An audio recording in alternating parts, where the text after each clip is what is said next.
మృదంగం, violin, వీణ ఇలాంటి వాయిద్యాలు, గాత్రం, చిత్రలేఖనం వీటన్నిటితో కాలేజీ పెట్టాము. దానికి ప్రిన్సిపల్గా వ్యవహరించినటువంటి వ్యక్తి శ్రీ కృష్ణకుమార్ గారు. మా అమ్మాయి గురువు. ఎక్కడికి వెళ్ళినా ఏ పోటీలో పాల్గొన్నా ప్రైజు లేకుండా వెనకరారు.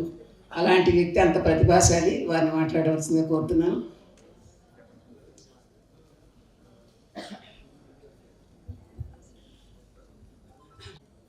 వేదిక మీద కూర్చున్న పెద్దలకు,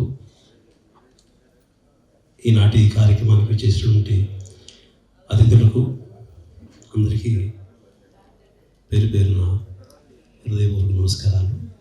డాక్టర్ గారి గురించి, డాక్టర్ గారిలో ఉన్నటువంటి అన్ని కోణాల గురించి చాలామంది పెద్దలు చాలా విషయాలు చెప్పారు.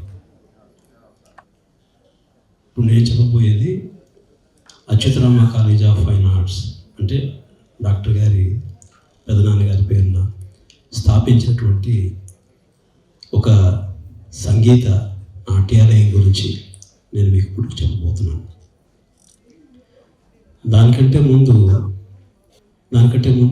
డాక్టర్ గారి అమ్మాయి తుషారాకి నాకు తెలిసి ఒక 9-8 వయసులో ఉన్నప్పుడు నాట్యం నేర్పించమని నన్ను వారింటికి పిలిపించారు. వెళ్తానని చెప్పాను, నేర్పించాను. తర్వాత అమ్మాయిని ఒక 1.5 year ట్రైనింగ్ ఇచ్చిన తర్వాత హైదరాబాద్లో జాతీయ స్థాయిలో నృత్య పోటీలు జరిగితే ఆ నృత్య పోటీలకి డాక్టర్ గారు అమ్మాయిని తుషారాన్ని పోటీలకి తీసుకువెళ్ళాను. పోటీలకు తీసుకెళ్తే ఈ అమ్మాయి కన్నా కొంచెం 4-5 ఏళ్ళు పెద్దవాళ్ళు కూడా ఆ అమ్మాయితో పోటీ చేశారు. దాదాపు ఒక 20 మంది పిల్లలు పోటీ చేస్తే మంచి పాండిత్యం ఉన్న పిల్లలందరూ చేశారు. వాళ్ళతో పోటీ చేసి తుషారా అప్పుడు బంగారు పతకాన్ని గెలుచుకుంది. కాకినాడ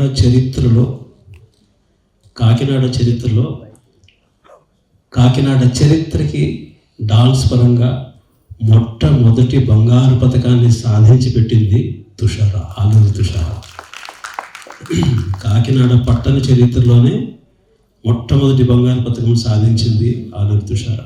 ఆ తర్వాత అనేకమైనటువంటి పోటీలు పెడితే ఎక్కడ పోటీకి వెళ్ళినా అమ్మాయికి ఫస్ట్ ప్రైజ్లే తప్ప సెకండ్ ప్రైజ్ అనేది తన జీవితంలో రాలేదు. అన్నీ ఫస్ట్ ప్రైజ్ గెలుచుకుంది.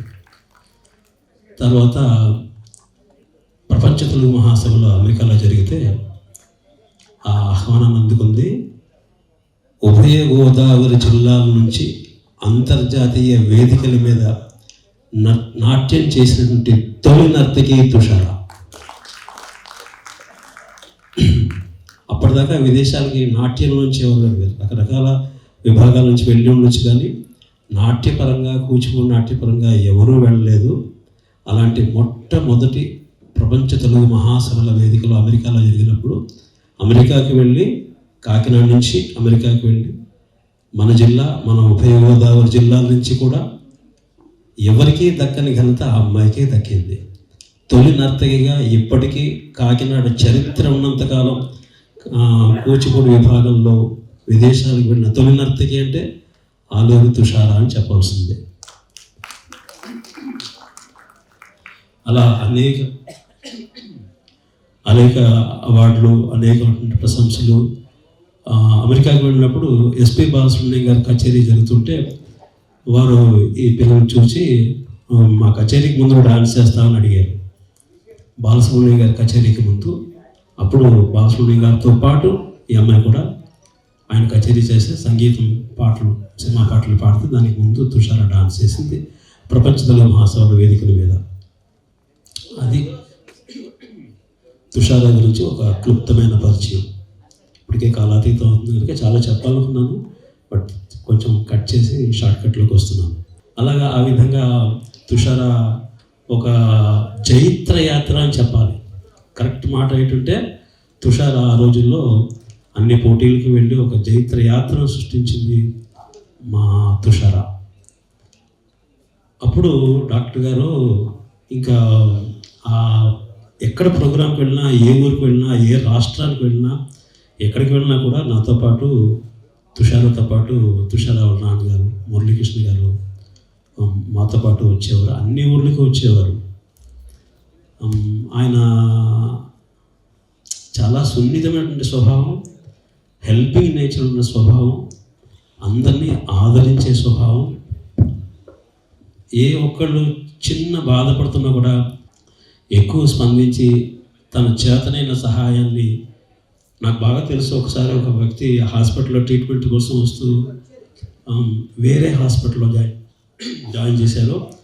మన హాస్పిటల్ దగ్గరికి వచ్చి అక్కడ బయట ఎవరినో అడుగుతున్నారు, డబ్బులు కావాలి, హాస్పిటల్లో జాయిన్ చేశారు పిల్లలు అంటే, నాకు తెలిసి పాకెట్లోంచి ఎంత మనీ ఉందో అంత మనీ తీసి ఆ అద్దెకి ఇచ్చేసేసారు. అంతటి ఉదార స్వభావమైనటువంటి వ్యక్తి ఆలూరి మురళీకృష్ణ గారు.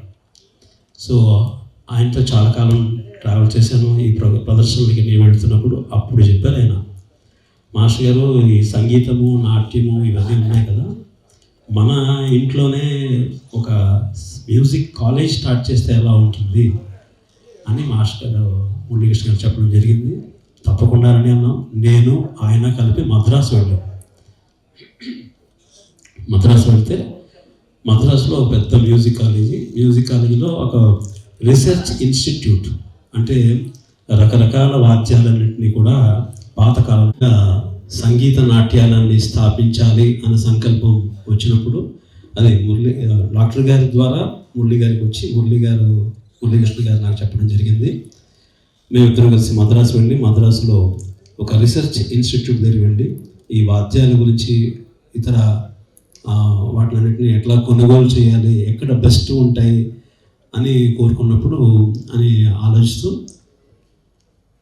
ఒక 1/2 డజన్ మృదంగాలు, ఒక 1/2 డజన్ వీణలు, ఒక 1/2 డజన్ వయలిన్లు, ఒక 50-60 వేణు ఫ్లూట్స్, వీణ, వయలిన్, మృదంగం, వీటితో పాటు సంగీతం నేర్చుకునే పిల్లలకి తంబుర ప్లే చేయడం తెలియాలి అని తెలిసి, కచేరీకి వెళ్తే మెయిన్ సింగర్ తంబుర పెట్టుకుంటే ఆ తంబుర శృతిని మిగిలిన కళాకారులు అందరూ అనుసరిస్తారు. కానీ ఇక్కడ సంగీతం నేర్చుకునే అమ్మాయిని కూడా తంబుర ప్లే చేయడం తెలియాలి అంటే ఒక 10 తంబురలు కొన్నాం. 10 తంబురలు కొని పిల్లలకు నేర్పించాం.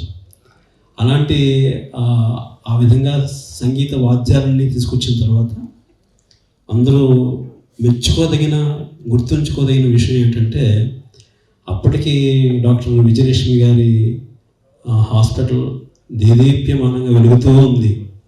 ఏ జిల్లాకి వెళ్ళినా ఇన్ని సాధించడానికి వెనకాల ఉన్న ఒకే ఒక మాతృమూర్తి మన ఆవిడ పేరు పెట్టి పిలవకూడదని మా అమ్మాయికి జయశ్రీ అని పేరు పెట్టాను. విజయలక్ష్మి, జయశ్రీ అంటే అలా విజయలక్ష్మి అని పిలవకూడదని మా అమ్మాయికి జయశ్రీ అని పేరు పెట్టాను. సో ఆవిడ స్ఫూర్తి నాలో ఎప్పుడూ ఉంటుంది. ఎవ్రీ ఫెస్టివల్, ఏ వినాయక చవితి కానివ్వండి, ఏ పండుగైనా ఫస్ట్ కాల్ చేసేది కాకినాడ నుంచి డాక్టర్ గారికి మాత్రమే చేస్తాను. తర్వాత మిగిలిన వాళ్ళందరికీ చేస్తాను. సో నాకు ఎప్పుడూ జీవితాంతం గుర్తుండిపోయే వ్యక్తి డాక్టర్ గారు. అంటే నాకు తెలియని వయసులో నాకు ఒక లిఫ్ట్ ఇచ్చి ముందుకు నడిపించి ఈ ప్రపంచం వైపు ఇంత పేరు ప్రఖ్యాతలు సంపాదించుకోవడానికి మొట్టమొదటి బీజం వేసింది డాక్టర్ గారు. సో నేను ఎప్పుడు కూడా డాక్టర్కి కృతజ్ఞుడై ఉంటాను. నాకు మాట రావట్లేదు, క్షమించండి. సెలవు. భద్రతాపూర్వకంగా మీరు చెప్పిన మాటలకి ధన్యవాదాలు మాస్టర్ గారు.